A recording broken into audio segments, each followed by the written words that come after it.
ഒരു graphics story ആർട്ടിസ്റ്റായി നിലനിൽക്കുന്ന യുവാവിൻ്റെ അടുത്ത് ഒരു ചായ നേരത്ത് നിനക്ക് മ്യൂസിക് ഡയറക്ടർ ആയിക്കൂടെ എന്ന ചോദ്യത്തിൽ നിന്ന് ഒരാൾ മ്യൂസിക് ഡയറക്ടർ ആവുക, സ്റ്റേറ്റ് അവാർഡ് നേടിയിട്ടുള്ള ഗായകൻ്റെ പാട്ടിന് കാരണമാവുക. ഈ ഒരു ജേണി അറിയാൻ ചെറിയ കൗതുകമുണ്ട്. മണികണ്ഠൻ അയ്യപ്പയാണ് ചേരുന്നത്. നമസ്കാരം. നമസ്കാരം. സ്റ്റാർ സിംഗർ വേദി ആഗ്രഹിച്ചിട്ട് അതിൻ്റെ ഓഡിഷന് പോയിട്ട് സെലക്ട് ആവാത്ത ആളാണെന്ന് അതെ, അതെ, കേട്ടിട്ടുണ്ട്. അതെ. പണ്ടൊരു ധാരണയുണ്ടായിരുന്നു, അങ്ങനത്തെ ഓഡിഷനുകൾക്കൊക്കെ പോയി സെലക്ട് ആവാത്ത ആളുകൾക്ക് അങ്ങനെ വലിയ ശോഭനമായ ഭാവിയൊന്നും ഇല്ലാന്ന്. ഇപ്പോഴല്ല, പണ്ട്. അതെ. അതിൻ്റെ ഏറ്റവും വലിയൊരു ഉദാഹരണമാണ് എൻ്റെ മുമ്പിലിരിക്കുന്നത്. ആ സമയത്ത് അങ്ങനെ ചിന്തിച്ചിട്ടുണ്ടായിരുന്നോ? അതായത് സ്റ്റാർ സിംഗറിന് ഓഡിഷന് സെലക്ട് ആയിട്ടില്ലെങ്കിൽ എനിക്കെന്തോ കുഴപ്പമുണ്ട്. തീർച്ചയായും. കാരണം അന്നൊരു ജഡ്ജ്മെന്റ് അങ്ങനെയായിരുന്നു ആ സമയത്തൊരു ജഡ്ജ്മെന്റ്. കാരണം ഇവന് കാലിബർ ഉണ്ടോന്ന് തെളിയിക്കുന്നത് മീഡിയകൾ. ആ സമയത്ത് റിയാലിറ്റി ഷോസ് അത്യാവശ്യം വന്നുകൊണ്ടിരിക്കുന്ന സമയമായിരുന്നു. എനിക്ക് തോന്നുന്നു സൂര്യ ടിവിയുടെയും ഏഷ്യാനെറ്റിന്റെയും ഒരു രാഗലയം എന്ന് പറഞ്ഞൊരു ഷോ ഉണ്ടായിരുന്നു. അപ്പൊ ഞാൻ super star ideas star singer എല്ലാത്തിലും അപ്ലൈ ചെയ്തിട്ടുണ്ടായിരുന്നു. എല്ലാം അപ്ലൈ ചെയ്തിട്ടുണ്ടായിരുന്നു. എല്ലാതിന്റെയും ഒരു എനിക്ക് തോന്നുന്നു പ്രിലിമിനറി റൗണ്ടിൽ തന്നെ ഞാൻ ഔട്ടാവും. അപ്പൊ ഇത് തോറ്റാലും ഇതിങ്ങനെ പോയോണ്ടിരിക്കുക. അപ്പൊ എന്റെ വീടിന്റെ അടുത്തുള്ള ഒരു ബാബു എന്ന് പറഞ്ഞൊരു ചേട്ടൻ, ആ പുള്ളിയാണ് എന്റെ കൂടെ എപ്പോഴും വരുന്നത്. ബോറടിച്ചു തുടങ്ങി. ഇവനൊന്നിലും കിട്ടും. പക്ഷെ നാട്ടിലൊക്കെ ഭയങ്കര പ്രോത്സാഹനം ഉണ്ടായിരുന്നു. ഇപ്പൊ ഒരു പ്രോഗ്രാമൊക്കെ വരുമ്പോ എന്നെ കൊണ്ട് പാട്ട് പഠിക്കും, മണികണ്ഠനെ കൊണ്ട് ഒരു പാട്ട് പഠിക്കാം. പിന്നെ ഒരു ഒരു പ്രോഗ്രാമിന്റെ ഉദ്ഘാടനം വെച്ച് കഴിഞ്ഞാൽ എന്നെ കൊണ്ട് പ്രയർ. ഓ അപ്പൊ ഓ അങ്ങനെയൊക്കെയായിരുന്നു. അപ്പൊ നാട്ടിലെന്ത് കാര്യം ഉണ്ടെങ്കിലും നാട്ടിലൊരു ക്ലബ്ബൊക്കെ ഉണ്ട്, നാട്ടകം മ്യൂസിയം. ഒരു ചെറിയ ഗ്രാമമാണ്, കൊള്ളന്നൂർ എന്നാണ് ഗ്രാമത്തിന്റെ പേര്. അപ്പൊ അവിടെയൊക്കെ ഭയങ്കര പ്രോത്സാഹനം. അപ്പൊ അതാണ് എനിക്ക് മോട്ടിവേഷൻ. അപ്പോ എനിക്ക് തോന്നുന്നത് വലിയ സംഭവം തന്നെയാണ്. അപ്പൊ അങ്ങനെയാണ് ഈ ഓഡീഷനൊക്കെ പങ്കെടുത്തിരുന്നത്. അപ്പൊ റിജക്റ്റ് ആയോണ്ടിരിക്കുമ്പോ ഈ പറഞ്ഞ പോലത്തെ ഒരു തോന്നലുണ്ടായിരുന്നു, ഇനി ഇവിടുന്ന് അങ്ങോട്ട് സ്റ്റാർ മ്യൂസിക്കിലൊരു സിംഗറിൽ സെലക്ട് ആയിട്ടില്ല, അപ്പൊ നമുക്ക് അങ്ങനെ സ്റ്റാർ അല്ലെങ്കിൽ അതിന്റെ ഒരു പ്രൈം ലിസ്റ്റിൽ നമ്മൾ വന്നിട്ടില്ല എന്ന് പറയുമ്പോൾ നമുക്ക് കാര്യപ്പെട്ട എന്തോ പ്രശ്നമുണ്ട് എന്നുള്ളൊരു ഇതാണ്. പിന്നെ ഈ പെർഫോമർ ആവാന്നുള്ളൊരു കാര്യമുണ്ടല്ലോ, എന്നെ പാടിയാൽ സംബന്ധിച്ച്. മാത്രം പോരാ. അതെ, അതെ, അതെ. എന്നെ സംബന്ധിച്ച് ആ കാര്യത്തിൽ ഞാൻ ഭയങ്കര വീക്കാ. അപ്പൊ എനിക്ക് അത് ഉള്ളിൻ്റെ ഉള്ളിലുണ്ട്. പക്ഷെ എനിക്ക് ചിലപ്പോൾ സംഭവിച്ചാലോ, എല്ലാവരും ചിലപ്പോൾ സിംഗറൊക്കെ ആയാലോ, സിനിമയിലൊക്കെ എന്നിട്ട് അതിൽ നിന്ന് സിനിമയിലൊക്കെ ചാൻസ് കിട്ടുക, അങ്ങനെയൊക്കെ ഒരു തോട്ടുണ്ടായിരുന്നു. പക്ഷെ സംഭവം അങ്ങനെയൊന്നും അല്ല നടന്നു പോയത്. പക്ഷെ കറങ്ങി തിരിഞ്ഞ് ഈ മേഖലയിൽ തന്നെ എത്തിപ്പെട്ടു എന്നുള്ളതാണ്. അത് നമ്മൾ ഉദ്ദേശിച്ച പോലെ അല്ലെങ്കിലും വേറെ വിധത്തില്. ഇപ്പൊ എന്തായാലും പുരസ്കാരത്തിന്റെ നിറവിലാണ് പല്ലുട്ടി ആളുകൾ സ്വീകരിച്ചിരിക്കുന്നു.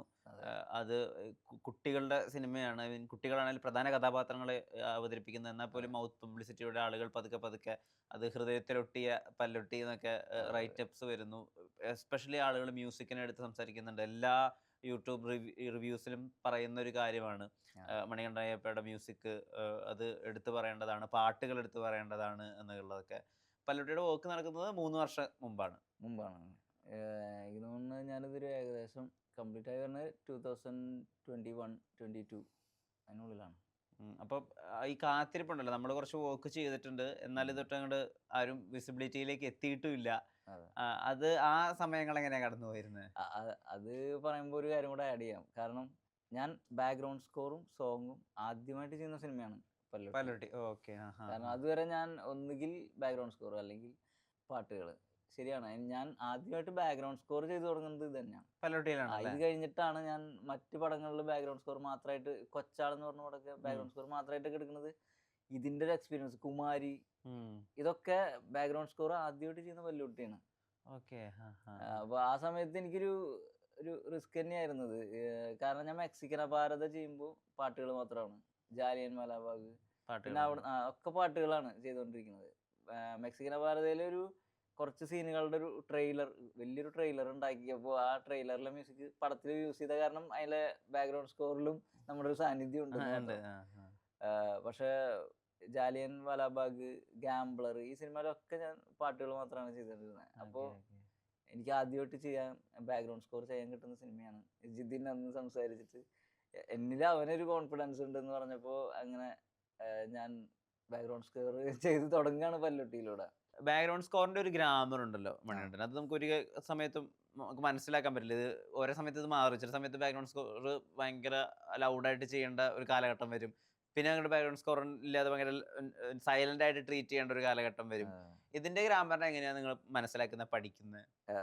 അത് തന്നെയാണ് ഞാൻ ആദ്യമായിട്ട് പണി പഠിക്കാന്ന് പറഞ്ഞ അങ്ങനെയാണ് ജിതിൻ ചെയ്തത്. പക്ഷെ ഒരു കാര്യം എന്ന് പറഞ്ഞു കഴിഞ്ഞാൽ ജിതിൻ എന്നെ ഒരുപാട് റെഫറൻസുകളൊക്കെ തന്ന്, അല്ലെങ്കിൽ ഇങ്ങനെ വേണം അങ്ങനെ വേണം അങ്ങനെ ഒന്നുമില്ല. ജിതിന് എനിക്കിത് ബാക്ക്ഗ്രൗണ്ട് സ്കോർ ചെയ്യാൻ പറ്റുന്ന ജിതിന് ഭയങ്കരമായിട്ടുള്ള ഒരു ഉറപ്പുണ്ടായിരുന്നു എന്നെക്കാളും. ഒരുപക്ഷെ എന്നെക്കാളും.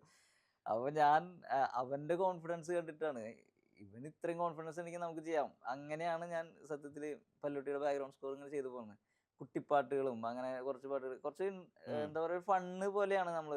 ഒരിക്കലും ഒരു സീരിയസ് ഇവിടെ ഇത്ര ഇങ്ങനെ ഒരു സീൻ വേണം, ഈ സീൻ അടുത്ത 2 ദിവസത്തിൽ എനിക്ക് കേൾപ്പിച്ചു തരണം, അല്ലെങ്കിൽ അങ്ങനൊന്നും ഒരു ബാരിക്കേഡ് ഒന്നും ഇല്ലാതെയാണ് വർക്ക് ചെയ്തിട്ടുള്ളത്.